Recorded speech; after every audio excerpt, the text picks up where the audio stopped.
Can inform me. तुम्ही मला inform करू शकता. So crop identification, it is very important for national government to know what the crop the country is going to produce in a current growing season. The knowledge has the financial benefit for the country and it allow a budget planning for importing and exporting the food product. आता एक लक्षात ठेवा, ज्यावेळेस जर तुमच्याकडे photo असेल अख्ख्या देशाचा, कुठं कुठं कोणतं कोणतं पीक लावलेलं असेल, तर ही जी आयडिया असेल, तर आपल्याला आपलं फायनान्शियल बजेट किंवा आपलं जे डाटा जे सेटअप आहे ते करायला एकदम सिंपल पडेल. Okay, so we can easily manage that thing. आपण जी ती गोष्ट आहे ती इझिली मॅनेज करू शकतो. Okay, so one method for someone to travel around the country and see what the crop is grown in each field, but this take too much time and lot of money. आता एक लक्षात ठेवा, जुन्या काळामध्ये काय व्हायचं, कृषी सहाय्यक किंवा कृषी सेवक शेतामध्ये फिरायचे आणि सातबाऱ्यामध्ये पिकाची नोंदणी करायची. तो जो डाटा आहे तो वर पुढं तालुका कृषी अधिकाऱ्याच्या मार्फत जिल्हा कृषी अधिकाऱ्याकडे जायचा आणि जिल्हा कृषी अधिकाऱ्याच्या मार्फत डिव्हिजनला जायचं आणि डिव्हिजनच्या मार्फत सरकारला जायचं आणि सरकार, राज्य सरकार ते सेंट्रल गव्हर्नमेंटला पाठवायचं. So it is a very time consuming task. पण आता तशी करायची गरज नाहीये. तुम्ही सॅटेलाइट इमेजेस वरनं लगेच कुठं कुठं कुठलं पीक आहे you can easily identify. Okay, by using the multi data, the data from different dates from one growing period, it is possible to identify different crop types because the vegetation cover of each crop change at the different rate. तर प्रत्येक क्रॉपचं एक vegetative cover असते, त्याची height एक असते, त्याचा एक pattern असतो, त्याचं लिपचं एक ओरिएंटेशन असते, त्याच्यावरनं you can easily identify which crop is this. In addition the planning and harvesting date also different. प्रत्येक क्रॉपच्या प्लॅनिंग आणि हार्वेस्टिंग डेट पण वेगवेगळ्या असतात. By combining this information with the remote sensing data, we can discriminate between different crop and also identify them. आणि ह्या सगळ्यांच्या माहितीवरनं किंवा तुमच्या अनुभवावरनं आपल्याला हे कळू शकते.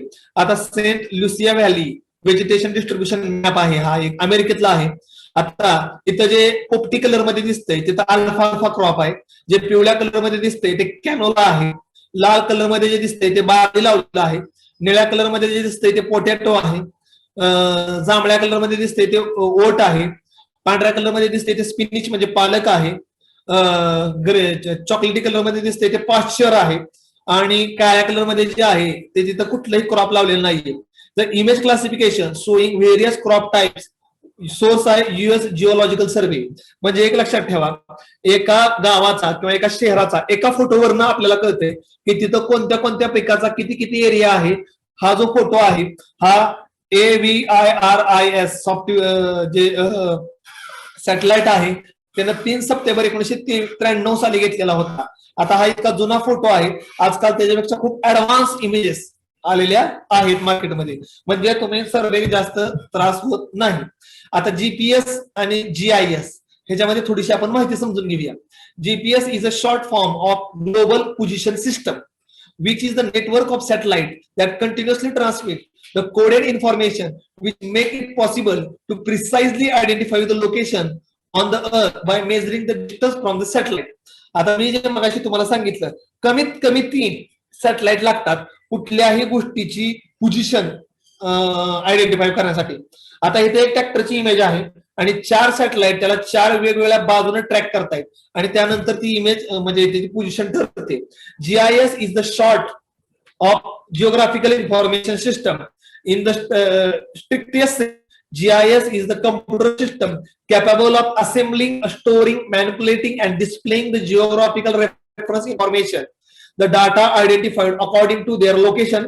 Precaution also regard that the total GIS as included operating personnel and the data that goes into the system.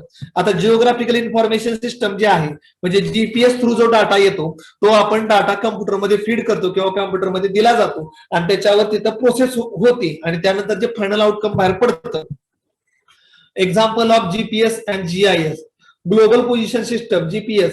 An agricultural producer may use the handheld GPS receiver to determine the latitude and longitude coordinates of the water source next to the field or vineyard. आता एक लक्षात ठेवायचं, कोणतंही शेत किंवा कुठलाही area असेल जर तुम्हाला ते मोजायचं असेल तर आता जुनी मेथड काय आहे, टेप घ्यायचा आणि लांबी आणि रुंदी मोजायची आणि त्याच्यावर ठरवायचं की ह्याचा एरिया किती आहे. ओके, पण आता तशी करायची गरज नाहीये. तुम्हाला आता मी अनोटेशन करून स्क्रीन दाखवतो. ओके, अनोटेट करून दाखवतो तुम्हाला मी, एकच मिनिट.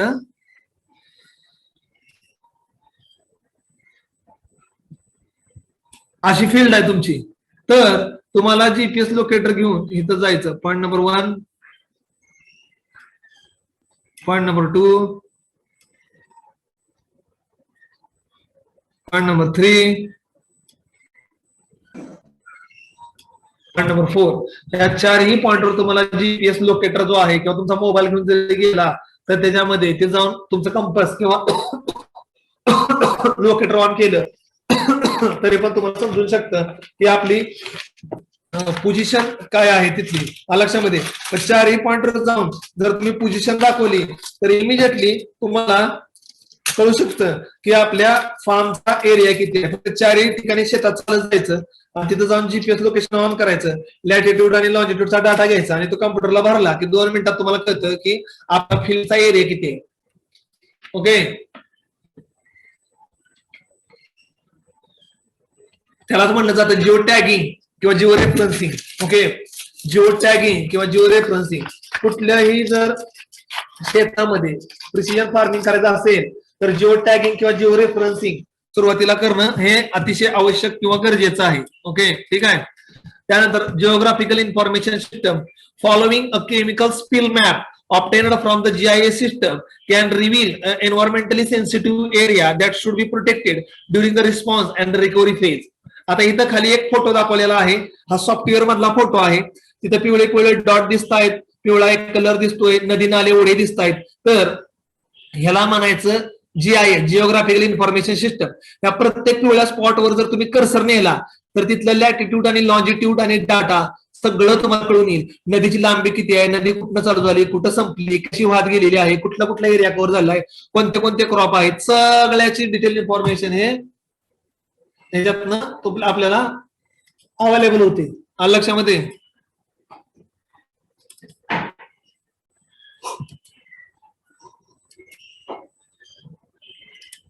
तर एकच मिनिट थांबा. जीपीएस डाटा गॅदरिंग मगाश पण मी म्हटलं होतं, तुम्ही ज्या वेळेस एखाद्या कराडामध्ये सातारा, सांगली, कोल्हापूर, पुणे, मुंबई कुठं पण गेला आणि जर तुम्हाला एखादं तुमचं लोकेशन माहित नसेल की आपण कुठं आहे आणि आपल्याला कुठं पोहोचायचं आहे तर तुम्ही तुमचा जीपीएस ऑन करता. ज्यावेळेस तुम्ही तुमचं मोबाईलचं जीपीएस लोकेशन ऑन करता 3 सॅटेलाइट तुमच्या मोबाईलला ट्रॅक करतात, कमीत कमी 3, जास्तीत जास्त 4-5 किती पण असू शकते. तुमचं लोकेशन एक्झॅक्ट काढतात आणि तुम्हाला जिथं जायचं आहे डेस्टिनेशन कोड, डेस्टिनेशन सोर्स तो तुम्ही टाइप केला की तुम्हाला ते लगेच रस्ता किंवा मॅप दाखवतो. Okay, so depending upon the make and module of the unit, the number of satellite available and the quality of the unobstructed signals, GPS receiver can be collected information such as latitude, longitude coordinates, time in place or point of location. म्हणजे अक्षांश आणि रेखांश म्हणजे उभी जागा आणि आडवी जागा, real time position जी आता जिथे उभा आहात, calculating the real time position, elevation समुद्र सपाटीपासूनची तुमची उंची. जर 4 सॅटेलाइट असतील तर तुमची समुद्र सपाटीपासूनची उंची पण कळते, म्हणजे लॅटिट्यूड पण कळतं, लॉंजिट्यूड पण कळतं आणि जमिनीपासूनची हाईट पण कळते, म्हणजे समुद्र सपाटीपासूनची उंची. It will give you the exact location. Basic information. Okay, basic information related with the GPS receiver. You have a current position, coordinates, latitude, longitude and height from the ground level, elevation ज्याला म्हणलं जातं. Direction to be specified, way point, marker और between the way point, कुठं जायचं आहे, कसं जायचं आहे. Okay, distance from the specified way point, तिथला ज्या ठिकाणावर ज्या ठिकाणी जायचं आहे तिथला अंतर. युअर स्पीड ऑफ ट्रॅव्हल, तुम्ही ज्या 2 व्हीलरनं चाललाय, चालत चाललाय किंवा 4 व्हीलरचं स्पीड आणि युअर डायरेक्शन ऑफ ट्रॅव्हल आणि तुम्ही कोणत्या दिशेने चाललेला आहे ह्याच्यावर तुम्हाला एक्झॅक्ट टाइम सांगतं की किती वेळामध्ये तुम्ही तिथं पोहोचू शकता. ओके, किंवा तिथं ट्रॅफिक जॅम आहे का, काय प्रॉब्लेम आहेत का, किंवा तिथला रस्ता बंद आहे का, ही सगळी माहिती जे जीपीएस आहे ते आपल्याला देतं. With the GPS software, information from the GPS unit may be combined with the data such as. आता ही जी इन्फॉर्मेशन आहे ते आपण वेगवेगळ्या ठिकाणी वापरू शकतो. उदाहरणार्थ USGS topographical map digital innovation models, critical infrastructure map, aerial photography, cropland use और सेन्सस मॅप. म्हणजे ह्या मॅप मधनं तुम्हाला कुठे इन्फ्रास्ट्रक्चर आहे, एरियल फोटोग्राफी असेल, क्रॉपलँड असेल, कुठल्या क्रॉप खाली किती एरिया आहे, यील्ड किती. Layered map can be generated by the GIS software. आणि हे जे आहे हे असे लेअरचे मॅप असतात. म्हणजे एका फोटोमध्ये 4-4, 5-5 लेअर असतात. तुम्ही एक लेअर हटवला की दुसरा लेअर, दुसरा हटवला की तिसरा लेअर, तिसरा हटवला की चौथा लेअर. आता इथे एक उदाहरण बघा. GIS database create a layers with the many piece of information visualized for the same area. त्याच्यामध्ये yield data collected using GPS, top soil depth collecting using GPS and aerial photo of that area. म्हणजे एका एरियावर पहिला जो दिसतोय तो yield map आहे. जिथं ग्रीन कलर आहे तिथं चांगली यील्ड आहे. ओके, एक मिनिट. जिथं ग्रीन कलर आहे तिथं बोला का काय करते आणि तुमच्यासाठी हे आहे का नाही तुम्ही क्वेश्चन दिले ती सरांनी त्याच्यावर ह्यांचा रिमार्क दिलाय खूपच त्यांना पाठवलंय मी.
Sorry for disturbance. 2 मिनिटं थांबा जरा.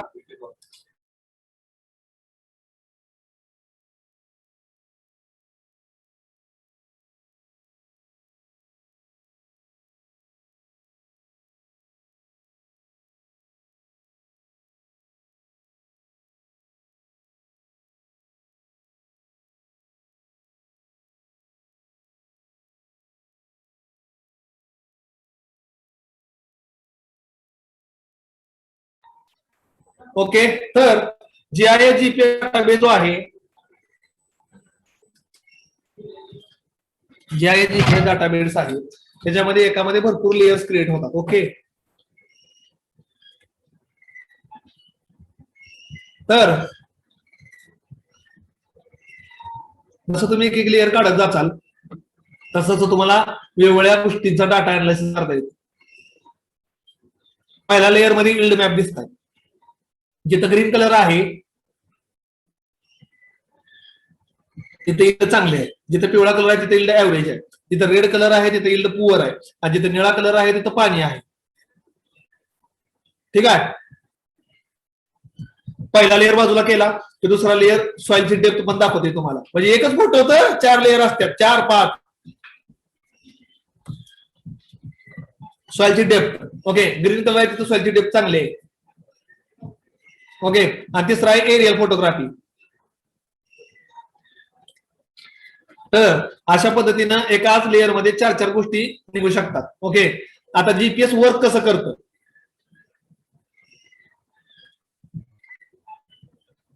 जवळपास आपल्याकडे देशाचे 24 सॅटेलाइट आहेत तिथं.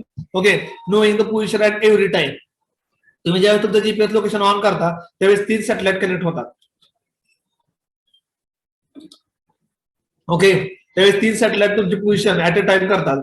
It continuously transmit the time and the position of data between the two frequency L 1575.42 megahertz आणि L2 1227.6 megahertz each orbit twice per day.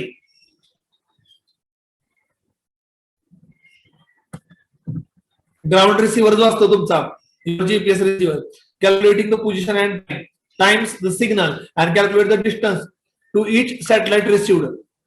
म्हणजे प्रत्येक 3 सॅटेलाइट आहेत त्याच्यापासून तुमचं अंतर किती आहे आणि तुमचा सिग्नल किती वेळ पोहोचायला लागतो त्याच्यावरून तुमचं तिघांचं लोकेशन निघतं. त्यानंतर टाइम जो आता रिअल टाइम असतो जे तुम्ही उभा आहात तो टाइम असतोय आणि मस्ट बी कमीत कमी 3 तरी सॅटेलाइट लागतात. आणि जर 4थं सॅटेलाइट जोडलं गेलं तर तुमची हाईट पण समुद्र सपाटीपासूनची उंची पण कळते.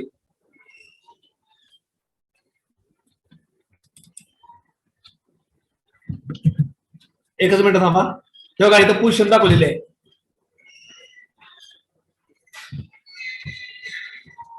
त्या माणसाच्या आतमध्ये जीपीएस रिसिव्हर आहे.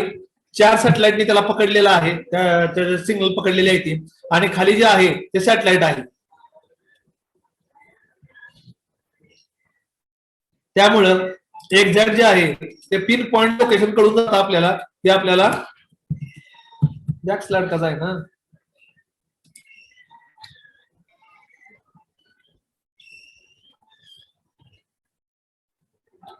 बघा इथं हँड हेल्ड जीपीएस लोकेटर आहे. आपला मोबाईल मध्ये जीपीएस लोकेटरच आहे.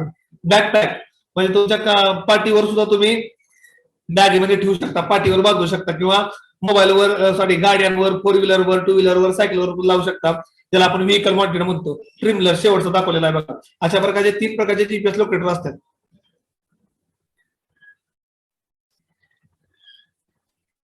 ओके तर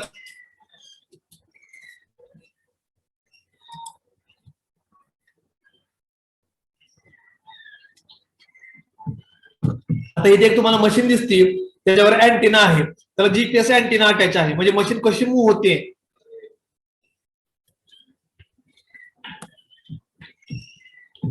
किती वेळेमध्ये तेवढा एरिया काढते आणि ती जी यील्ड निघते ती यील्ड पण मॉनिटर होते. प्रत्येक सरीची किती यील्ड निघते ती.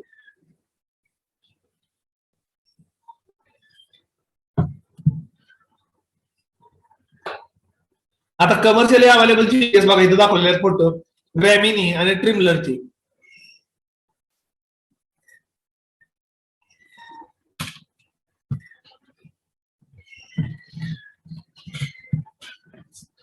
फोटो बघून घ्या तुम्ही. ओके त्यामध्ये लॅटिट्यूड लॉंजिट्यूड सगळं दिसतंय. हे जीपीएस रिसिव्हर असतात. तर जीपीएस रिसिव्हर घेऊन तुम्हाला शेतामध्ये फिरावं लागतं. पहिल्यांदा पोझिशन कॅल्क्युलेट करायला तुमचं वॉकिंग स्पीड आहे, बेरिंग आहे, तुम्ही कुठल्या साईडला चाललेला आहात ते सगळं दाखवलं जातं. ओके त्यानंतर जीपीएस आणि जीआयएस ऍप्लिकेशन इन ऍग्रिकल्चर. जीपीएसचं आणि जीआयएसचं ऍग्रिकल्चर मध्ये काय ऍप्लिकेशन आहे. पहिला आहे गायडन्स, पॉइंट गायडन्स. ओके स्वॅट म्हणजे किती एरिया तुम्ही कव्हर करताय. ओके कंट्रोल मध्ये व्हेरिएबल रेट ऑफ काय आहे ते मी पुन्हा सांगितलं तुम्हाला, सेपरेट लेक्चर आहे. व्हेरिएबल डेप्थ टिलेज कुठं जास्त डीप करायचं कुठं शॅलो डीप करायचं हे पण तुम्ही ठरवू शकता. व्हेरिएबल इरिगेशन कुठं पाणी कमी द्यायचं कुठे जास्त द्यायचं, कुठं पाण्याचं वॉटर लॉगिंग होतंय ह्याच्यावरून सुद्धा तुम्हाला कळू शकतं की बाबा ह्या ठिकाणी पाणी जास्त वॉटर लॉगिंग होतंय तर तिथं कमी पाणी द्यावं, जिथं वॉटर लॉगिंग होत नाही तिथं जास्त पाणी द्यावं. सॉइल मॅपिंग मध्ये सॉइलची प्रॉपर्टी दाखवतं, सॉइलचं स्ट्रक्चर दाखवतं, स्ट्रक्चर दाखवतं, सॉइलचं केमिकल प्रॉपर्टीज पण दाखवल्या जातात. ओके म्हणजे आयर्न किती आहे, जिप्सम किती आहे या बाकीच्या गोष्टी सुद्धा दाखवल्या जातात. केमिकल प्रिस्क्रिप्शन त्याच्यामध्ये एखादं ट्रेस एलिमेंट असेल किंवा केमिकल असेल ते दाखवलं जातं.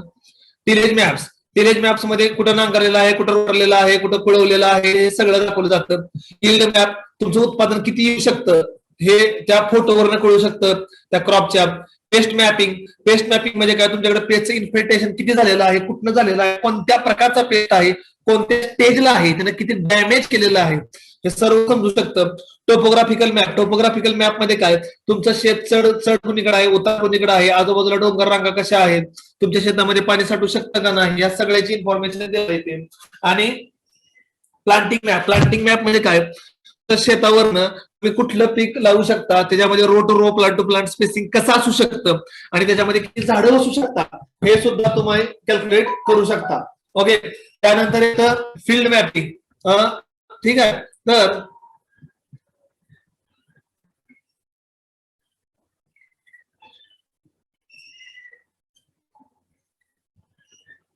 फील्ड मॅपिंग मध्ये पोझिशन डाटा, ज्याला जिओ रेफरन्स डाटा म्हणलं जातं, लॅटिट्यूड आणि लॉंजिट्यूडचा, त्याला आपण पोझिशनल मॅपिंग असं सुद्धा म्हणलं जातं. Okay, recorded at the predominant interval.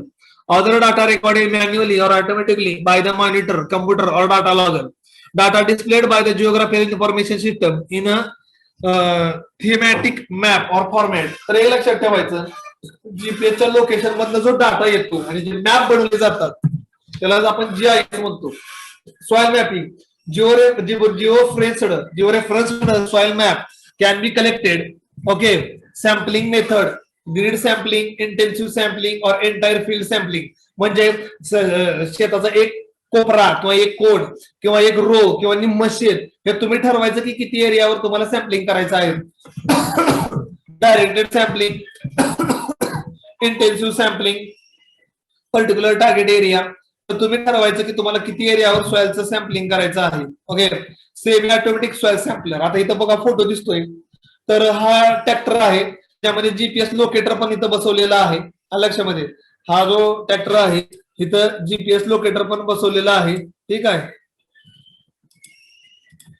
तर हा जो आहे हा जीपीएस लोकेटर आहे आणि हा जो आहे तुमचा सॉइल सॅम्पलर आहे. म्हणजे शेतामध्ये जाताना तुम्ही प्रत्येक जागेवरनं इथनं एक सॉइल सॅम्पल घेतलं, पुन्हा समजा इथनं पुढे एक सॉइल सॅम्पल घेतलं, इथनं जर मागणे एक सॉइल सॅम्पल घेतलं, तर वेगवेगळ्या ठिकाणावरनं सॉइल सॅम्पल घेऊन तुम्ही विथ जीपीएस लोकेशन, समजा तुम्हाला दिसलं की इथं समजा 100 किलो नायट्रोजन आहे, इथं 200 किलो नायट्रोजन आहे किंवा 150 किलो नायट्रोजन आहे आणि इथं 80 किलो नायट्रोजन आहे, तर जिथं कमी आहे तिथं तुम्ही जास्त टाकू शकता, जिथं जास्त आहे तिथं तुम्हाला नायट्रोजन, फॉस्फरस, पोटॅश कमी टाकू शकता. म्हणजे सॉइलची जी फर्टिलिटी आहे किंवा युनिफॉर्मिलिटी आहे ती आपल्याला मेंटेन करता येते. लक्षामध्ये, हा जीपीएस इनेबल्ड ट्रॅक्टर आहे. लक्षामध्ये, त्यानंतर हे इल्ड मॅप आहे. Recorded the spatial yield variability within a field or the farm. तर शेतामध्ये असणारी फील्डची व्हेरिएबिलिटी किंवा इल्डची variability, GPS data coupled with the yield data to produce the map, mechanically harvested, hand harvested, useful tool for decision making. आता इथे एक लक्षात ठेवा, हा असा फोटो तुम्हाला सॅटेलाइट इमेज दिसणार. आता इथं रेड कलर दिसतोय तुम्हाला मुलांना, ते जो रेड कलर आहे तिथं इल्ड कमी आलेली आहे. जिथं डार्क ग्रीन कलर आहे तिथे इल्ड खूप चांगली आलेली आहे. जिथं लाईट ग्रीन कलर आहे तिथे इल्ड बऱ्यापैकी आलेली आहे आणि जिथं पिवळा कलर आहे तिथे इल्ड ऍव्हरेज आलेली आहे आणि रेड कलरच्या जागेवर इल्ड पुअर आलेली आहे. So by analysing that map you can concentrate on the red section or yellow section. आता एक लक्षात ठेवा, तुम्हाला कळलेलं आहे की आपल्या शेतामध्ये कुठं रेड सेक्शन आहे आणि कुठं इल्ड कमी येते, तर त्याच भागामध्ये खत किंवा वर्मी कंपोस्टिंग असेल, ऑर्गॅनिक असेल, सेंद्रिय खत टाकून तिथली इल्ड तुम्ही वाढवू शकता. ओके, म्हणजे लाल भागामध्ये आणि पिवळ्या भागामध्ये, हिरव्या भागामध्ये जास्त खत टाकायची गरज नाही कारण की ऑलरेडी तिथे इल्ड चांगली आहे. So GPS data coupled with the yield data to produces the map, mechanically harvested, hand harvested. मग तुम्ही ते मेकॅनिकली हार्वेस्ट करा किंवा हँड हार्वेस्ट करा. आता field scouting, field can be scouted for a variety of the pest. The pest population recorded on the map. The decision tool can be applied on the site specific basis. तर तुम्ही photo काढून सुद्धा किती square metre मध्ये किती पेस्टचं आणि डिसीजचं इन्फेक्टेशन आहे हे तुम्हाला कळू शकतं. लक्षामध्ये या सॉफ्टवेअर मध्ये. ठीक आहे, इथं डेट आहे 28/6/1999. एरिया होता 3.35 हेक्टर. ग्रीड व्ह्यू आहे 30 मीटर, 30.5 बाय 30.5 मीटर आणि क्रॉप आहे सोयाबीन. ओके, तर झिरोला जिथं व्हाईट कलर दिसतोय तिथं 5% ते 5.5% एवढे इन्फेक्टेशन आहे. जिथं ग्रे कलर दिसतोय तिथं 25% इन्फेक्टेशन आहे आणि ग्रे कलरचा एरिया 75% आहे. ओके, जिथं हिरवा कलर दिसतोय तिथं 50% इन्फेक्टेशन आहे पेस्टचं. लक्षामध्ये, किंवा जिथं येलो कलर दिसतोय तिथं 75% इन्फेक्टेशन आहे पेस्टचं, आणि जिथं रेड कलर दिसतोय तिथं जवळपास 75% पेक्षा जास्त इन्फेक्टेशन आहे. म्हणजे तुम्हाला औषध जर मारायचं असेल तर तुम्हाला रेड आणि येलो आणि ग्रीन या 3 ठिकाणी फोकस करावा लागेल. ग्रेच्या एरियावर जास्त इन्फेक्टेशन नाही, आणि ग्रेचा एरिया सगळ्यात जास्त 75% आहे. आता काय होते, सध्या आपण सगळ्या शेतामध्ये एकसारखंच औषध मारतो, कुठं कमी कुठं जास्त असं काही करत नाही. प्रिसिजन ऍग्रिकल्चर मध्ये असं चालत नाही. You have to apply insecticide, pesticide और chemical on that particular site. त्या पर्टिक्युलर साईट वरच तुम्हाला मारावं लागेल. आलं लक्षामध्ये? तर अशा पद्धतीनं ही जी इन्फॉर्मेशन आहे किंवा ही जी माहिती आहे, सॉरी एक मिनिट, एक स्लाइड एक्स्ट्रा पुढे गेली, एकच मिनिट, सॉरी. हा, आता व्हेरिएबल रेट ऑफ कंट्रोल. हो, application rate designed for the need of the small section of the field.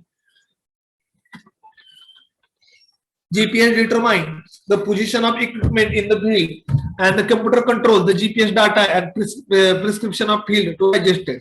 आता एक लक्षात ठेवा, इथं गवत उगवून आलेलं आहे, काय काय ठिकाणी वीड उगवून आलेला आहे, त्याचे इन्फेक्शन आहे. तिथं पांढरा कलर आहे, तिथं अजिबात गवत नाहीये, त्यामुळे तिथं हार्बिसाइड मारायची गरज नाहीये. जिथं ग्रे कलर आहे, ओके, तिथं जवळपास 0.5 ते 0.75 एवढं जे आहे ते वीडची ग्रोथ आहे, त्यामुळे मारावं लागेल. आणि ग्रीन कलर जे आहे, काम आहे का? तर ऍसोड जे आहे, ग्रीन कलर जो आहे तिथं 75% जवळपास इन्फेक्टेशन आहे वीडचं, ओके. आणि येलो कलर मध्ये 75% पेक्षा जास्त आहे. तर तुम्ही डिसाइड करायचं की तुम्हाला कुठल्या एरियामध्ये किती प्रकारचं तणनाशक मारायचं आहे. आता येलो कलर जिथं जास्त प्रमाणात वीड इन्फेक्टेशन आहे तिथं तुम्हाला तणनाशक जास्त वापरावं लागेल. ग्रीन कलर मध्ये त्याच्यापेक्षा थोडंसं कमी वापरावं लागेल, आणि ग्रे कलर मध्ये तर त्याच्यापेक्षा थोडंसं कमी वापरावं लागेल. आणि जो व्हाईट एरिया आहे, पांढरा, तिथं तणनाशक मारायची गरजच नाही, कारण तिथं गवतच नाहीये. तर याला म्हणायचं प्रिसिजन ऍग्रिकल्चर. आणि व्हेरिएबल रेट ऑफ कंट्रोल म्हणजे काय, व्हीआरटी एकासाठी केलं जातं. आत्ताची जी आपलं ऍग्रिकल्चर आहे, मॉडर्न ऍग्रिकल्चर, ह्याच्यामध्ये आपण अख्ख्या फील्डला एकसारखाच डोस देतो. जिथं गवत कमी आहे तिथं पण तेवढंच केमिकल, जिथं मध्यम आहे तिथं पण तेवढंच केमिकल, आणि जिथं जास्त आहे तिथं पण तेवढंच केमिकल. ह्याच्यामध्ये व्हेरिएशन आपण काय देत नाहीये. So precision agriculture, it is the collection of agriculture practices that focus on specific area of the field at the particular time. तर प्रिसिजन ऍग्रिकल्चर मध्ये प्रत्येक एरियावर ज्या भागांवर गरज आहे देण्याची किंवा ज्या भागांवर फोकस करण्याची आवश्यकता आहे त्याच भागांवर फोकस करणं गरजेचं आहे. This is opposed to more traditional practices where the various crop treatment such as irrigation application, fertilizer, pesticide, herbicide were evenly applied to entire field, ignoring any variability within the field. तर आपली जी traditional method आहे त्याच्यामध्ये अख्ख्या क्षेत्रामध्ये एकसारखंच औषध आपण मारतो, कुठं कमी किंवा कुठं जास्त असं काय केलं जात नाहीये. But in precision agriculture definition itself sed that it is site specific management. जिथं गरज आहे तेवढीच क्वांटिटी तिथं द्या.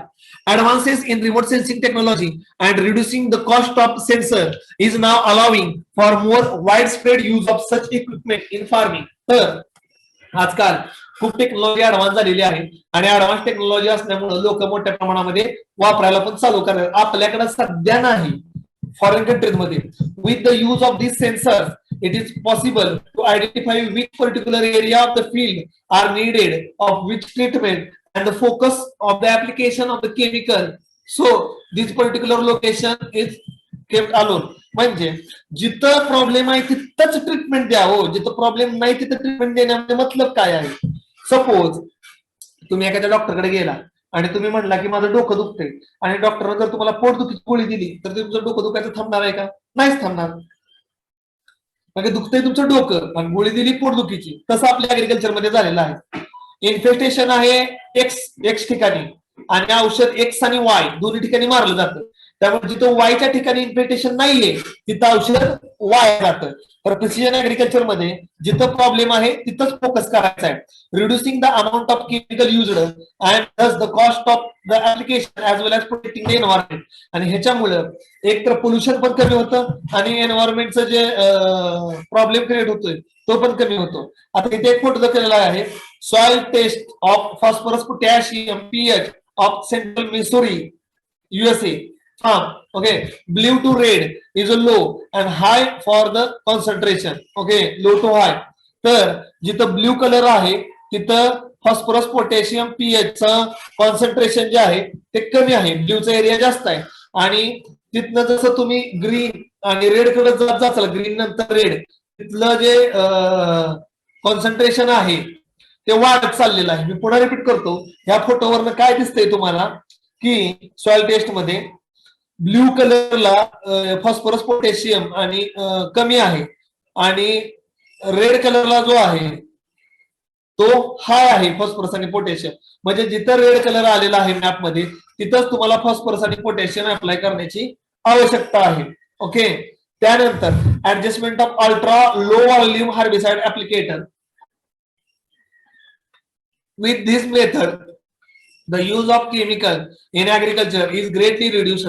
Source: Kilthewilter, USDAA, United States Department of Agriculture. Okay, Research Services. इथं काय केलं जातं, अल्ट्रा व्हॉल्यूम स्प्रेअर जे आहे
ओके, थोडीशी रेंज गेल्यामुळे थोडंसं अडचण आली किंवा प्रॉब्लेम आलेला होता आपल्याला. आपण आपलं जे रेग्युलर लेक्चर आहे त्याच्यावर मागे जाऊया.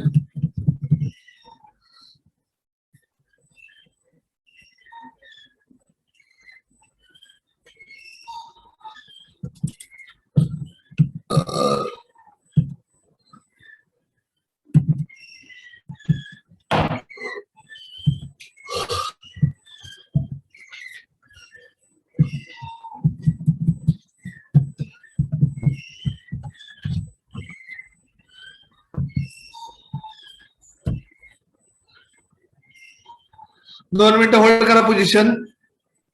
आले आपलं संपत, पुढचं राहिलेलं आहे तेवढं शिकवतो म्हणजे संपून जाईल.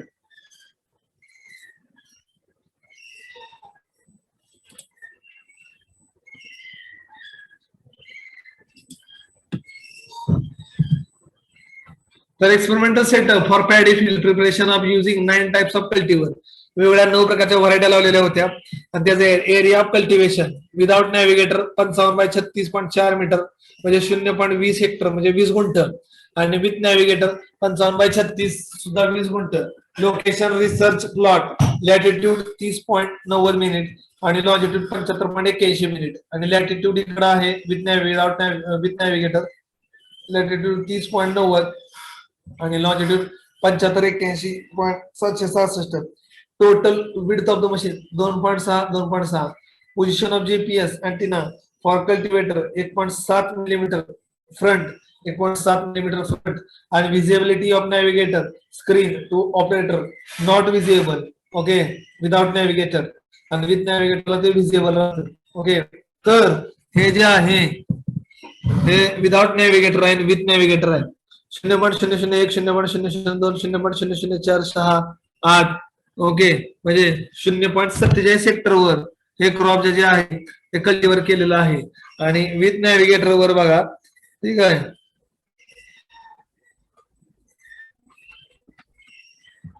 0.001, 0.003, 0.001, 0.003. ओके, तर विथ नॅव्हिगेटर म्हणजे जीपीएस लोकेटर घेऊन जायचं का नाही हे तुम्ही ठरवायचं असते लक्षामध्ये. त्यानंतर out of the boundary area और कल्टिवेटेड एरिया. ओके, त्याच्यावर पण तुम्ही लावू शकता फळबाग लागवड, त्याला सरकार अनुदान देते. आता तर total urban useful total out of the boundary area cultivated covered to useful cultivated area overlapped with the unnecessary area cultivated. Effective area 111 hectare आणि विथ नॅव्हिगेटर 185.6. काही इक्विपमेंट आहेत जे मशीन जे आहे जॉईंट डिअर्स आहे ते आपल्याकडे भेटत नाही. त्यामध्ये जे पहिलं आहे ते फिडिंग चेंबर आहे ज्याच्यामध्ये सोडले जातात. खालचं जे आहे ते स्प्लेंडर आहे. स्प्लेंडर मध्ये नांगराचा फाळ जो आहे तो किती खाली किंवा किती वर लागणार. इलेक्ट्रिक कनेक्शन मध्ये 12 व्होल्टची बॅटरी असते आणि जीपीएस अँटेना एक पिवळ्या कलरचा असतो. अशा पद्धतीने ते मशीन जे आहे ते डिझाईन केलेलं आहे. ओके,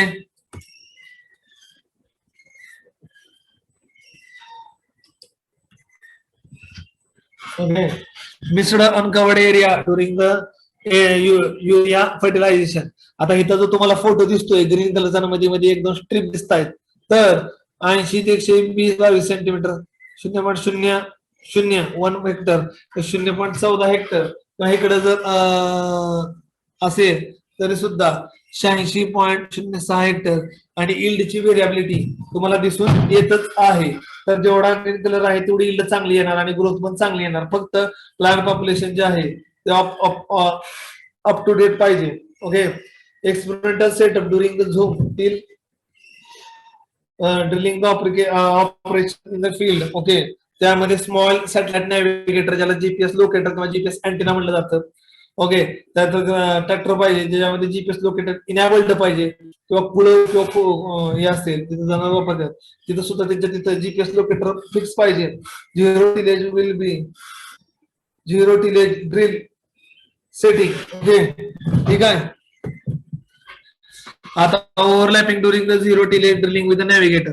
आता काय वेळेस काय होतं दोन्ही गोष्टी जवळपास सारख्याच येत राहतात आणि त्यावेळेस काय वेळेस ओव्हरलॅपिंग होतं. तर ओव्हरलॅपिंग शक्यतो जेवढं शक्य आहे तेवढं टाळायचं. आपलं नियोजन जे आहे सोयींचं ते अगोदर करून घ्यायचं. झिरो टिलेज ड्रिलिंग और विदाउट नॅव्हिगेटर करायचं म्हटलं तर थोडंसं त्रासदायक होतं. त्यामुळे नॅव्हिगेटर वापरलंच कधीही चांगलं. एक एक एक एक एक एक सरीमध्ये तुम्ही लावू शकता. एका झिरो टिलेज, एखादं ड्रिलिंग, एखाद विदाउट नॅव्हिगेटर, एकामध्ये विड येऊन द्यायची विड ग्रोथ आणि त्याचा डाटा मला पाठवून दिला तरी चालेल. The kinetic position system. आता कायनेटिक पोझिशन सिस्टम म्हणजे काय असते, जीपीएस रिसिव्हर जो असतो तो ग्राउंडवर असतो. जीपीएस लोकेशन सेट करतो त्या सॅटेलाइटला. सॅटेलाइट तुमचं लोकेशन सेट करत जीपीएस स्टेशनला आणि जीपीएस जे तुमचं लोकेशन लावतं त्या पर्टिक्युलर माणसाला. लक्षामध्ये, ठीक आहे. How to the work. The base station transmit the correction via radio mobile or receiver. RTK base situation station transmit the data once per second. Data in the format called CMR, compact measurement record. And the data frequency, data format transmit the data is in a more compact way or robust way than the other format. Okay. Conclusion. आता ह्या 3 लेक्चरचं conclusion. Remote sensing technology can be used for the assist various biotic stresses. म्हणजे खत बी बियाणं तण sunlight temperature मुळे तुम्हाला जो काय प्रॉब्लेम येतोय तो सगळा कमी करण्यासाठी आहे. Remote sensing plays an important role in detecting and managing the various crop issue even at the small land holding with the high resolution. मी तुम्हाला आधी पण सांगितलेलं आहे, हे जे रिमोट सेन्सिंग GIS GPS आहे तो एकटा शेतकरी करू शकत नाही. त्याच्यासाठी कंपन्या असतात, त्या कंपन्या तुम्हाला करून देतात. तुम्हाला काय GIS GPS सॉफ्टवेअर विकत घेण्याची गरज नाहीये. कंपन्या तुम्हाला हे सगळं अनालिसिस किंवा डाटा इंटरप्रिटेशन करून देतात. The discrimination can be made between different crop based on the reflectors characteristics for different policy making decision. आणि त्याच्यामुळं आपल्याला कोणतं पीक लावायचं आहे, कोणतं पीक सुटेबल आहे आणि कोणत्या पिकात किती यील्ड येईल ह्याचा एक आयडिया येतो.